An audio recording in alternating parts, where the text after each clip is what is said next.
The mainstream media, and even the likely incoming chair of the House Intel Committee, they all seem to think the president is guilty of something.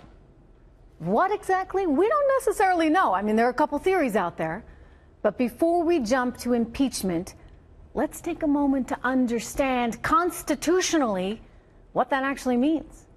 I cite right now for you Article 2, Section 4 of the Constitution, which reads, quote, "The president shall be removed from office on impeachment for and conviction of treason, bribery, or other high crimes and misdemeanors."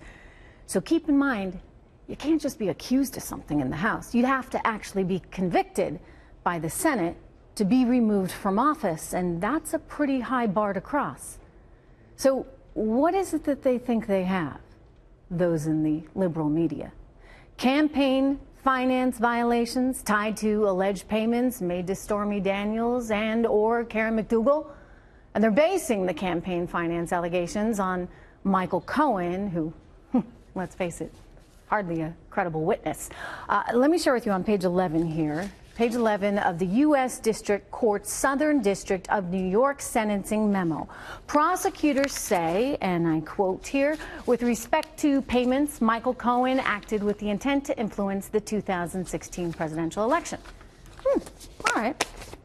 Remember when John Edwards was running for president and the National Enquirer unearthed his relationship with another woman as well as the child they had? They also uncovered that payments were being made to the woman. So was that a campaign finance crime? Turns out the DOJ dropped the case. But his lawyers, Edwards' lawyers, argued at the time that the payments that were being made were personal, and they were done to protect Edwards' family.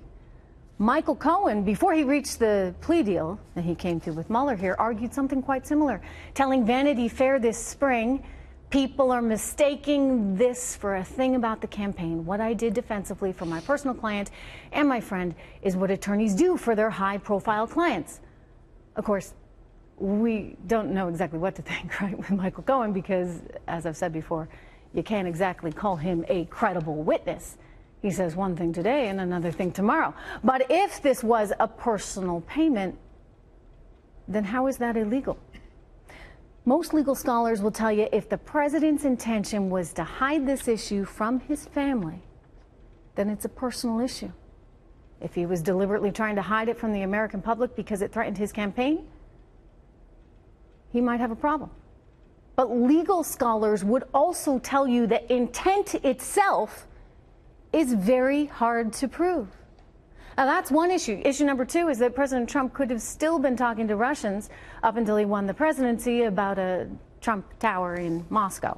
Well, that's not actually illegal either, which brings us back to high crimes and misdemeanors.